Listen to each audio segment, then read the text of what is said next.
Let's set the record straight. You and me, we ain't nothing alike. Let's set the record straight. Those words you say, they hold no weight, they like. Let's set the record straight. You'll never break the man before your eyes. Hello everyone, welcome back to another Diecast review. Now this Diecast review is actually pretty special for many different ways.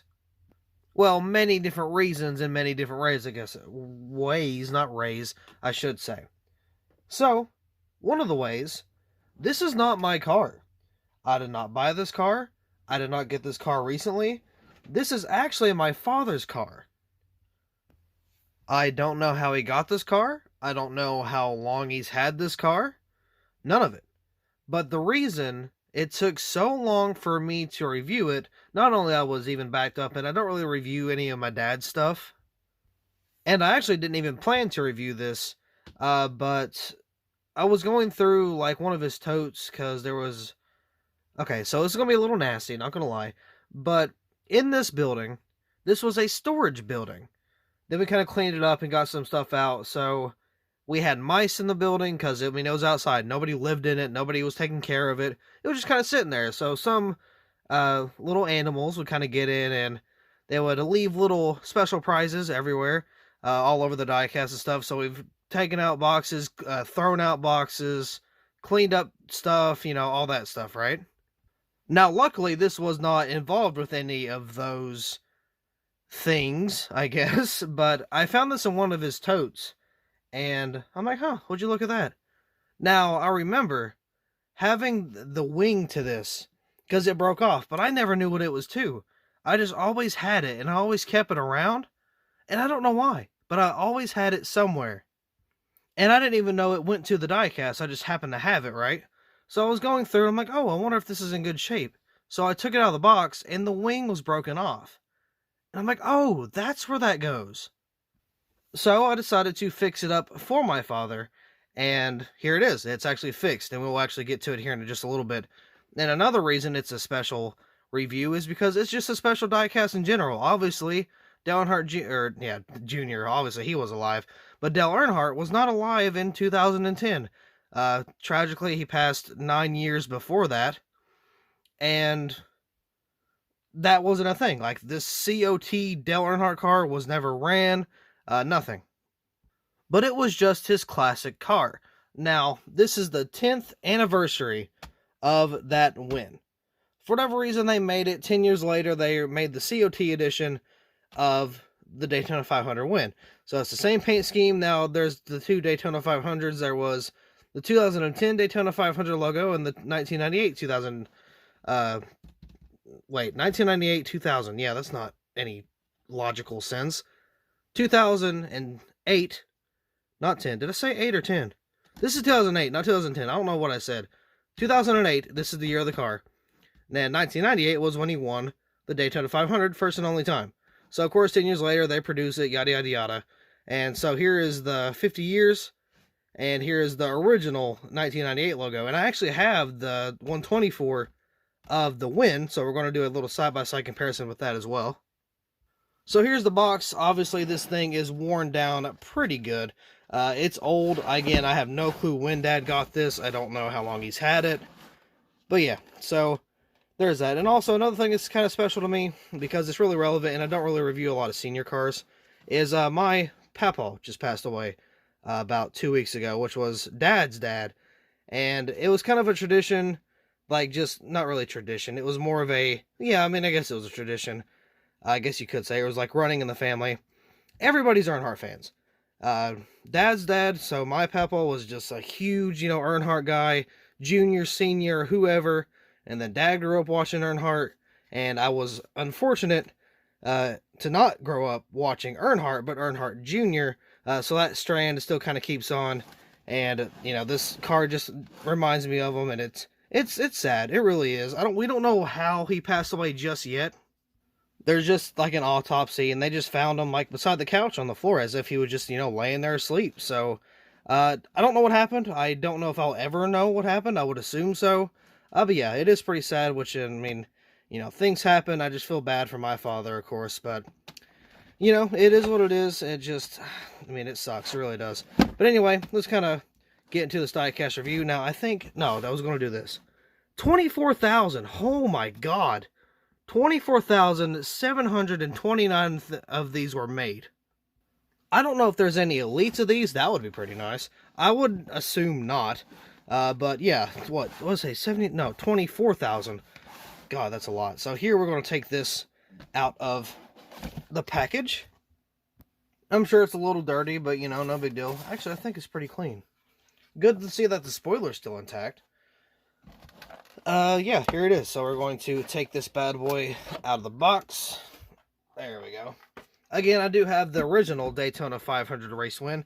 Now, I don't know if it is the race win because I don't think there was any race wear and or damage on the win car. So it's hard to tell if it's the actual raced version or not. Not this one. I'm obviously talking about the actual raced win. But yeah, so, because like, the first time I got the Daytona 500 win in 1998, or for 1998, I guess, it was a bank. And I didn't know that. Now, I've done the diecast review of the, like, I don't know if I did the bank review, but I did the actual diecast, which I believe to be the real Daytona 500 car. I know it's the paint scheme, but I don't know if it's the race win. So I'll leave that link in the description down below. Maybe you can kind of help me out. If not, you know, it is what it is. I'll try to see if this is the real deal. I think it is, but I'm not sure. Again, because there's no race wear. I mean, nothing. No scratches, no dents, no confetti. Not a thing on this car. So I don't really know if it's the clean version or the race version. But anyway, I've been talking for too long. So let's go ahead and get into the diecast review. Of course, right here on the hood, you got Plus, which is different from the actual Daytona 500 car. Because, again, these logos did not exist. Well, the left one did. The right one didn't. 10th anniversary of Dale Earnhardt's historic Daytona 500 victory. Of course, again, that was the only one he's had. Got the number 3 right there. Roof flaps do, in fact, deploy. This is den number 16,490. Jesus. It's a lot of cars. Performance parts, AC Delco right there. Oh, can I open this? Yeah, it's just a little solid.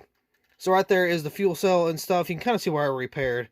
Because it took all of that paint off too, but I repaired it. So, a little bit of roughness around it, but it's alright. Again, you got the fuel cell and stuff in there. You just got to easily and carefully close that big old wing back here. So right here on the back, you got a Goodwrench Quick Lube Plus, www.gmgoodwrench.com. Of course, you got the Chevy bow tie with these little stripes. Something, you know, Senior's always been famous for was the paint scheme. Got the number 3 on both sides. Let's see. Oh, you got the old logos too. What is that? We Care? Right there. Burger King. Look at that old Burger King logo. Jesus.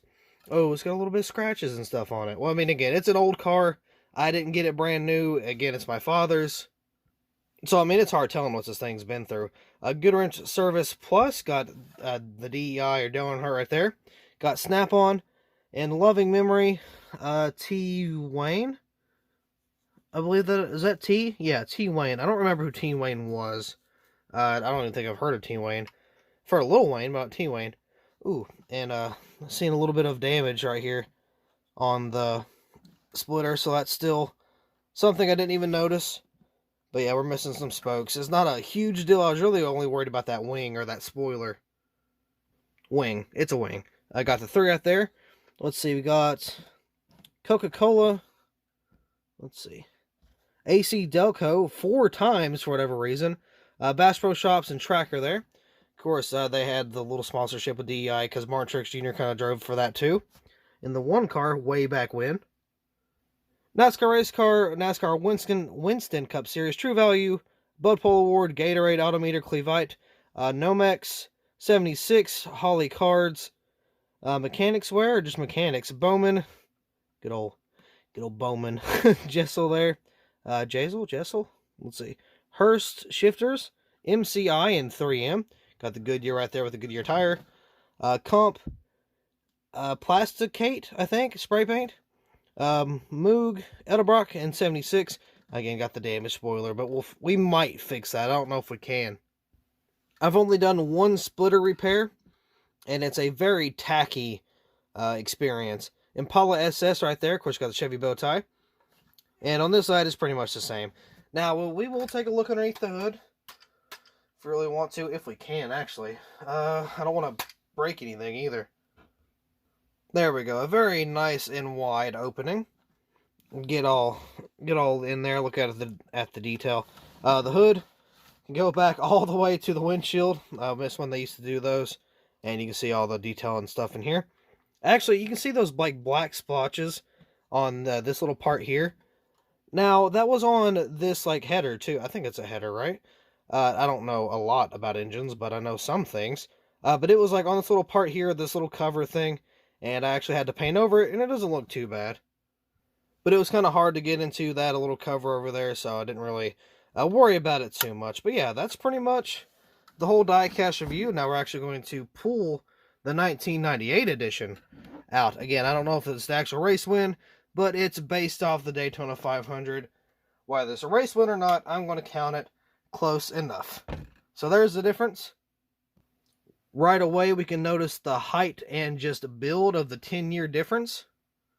Now, these older cars have their pros and cons with the builds, and same thing with the 2010s. So, with the COTs, well, 2008, 9, and 10, I guess. So, for the COTs, it looks more like a race car, right? But for the older cars, it looked like the actual street car, or it was based off the street car, you know, turned into a race car, and it looked just like what the civilians would get on the road. My goal in life, right, is to get a 2001 or 2002 Monte Carlo, you know, somewhere around there, and wrap it just in decals and sponsors and everything to make it look like either Earnhardt Jr. or just Earnhardt. That is forever and always my all-time goal. Will that happen? Probably not. If it were to happen, it would be years from now. But yeah, I mean, just here's kind of the comparison again. I don't know if it's the race version, but it's there. Just 10 years apart from 1998 to 2008. So yeah, that's going to pretty much wrap it up for this diecast review. So thank you all so much for watching. I hope you all enjoyed, and I will see you in the next video.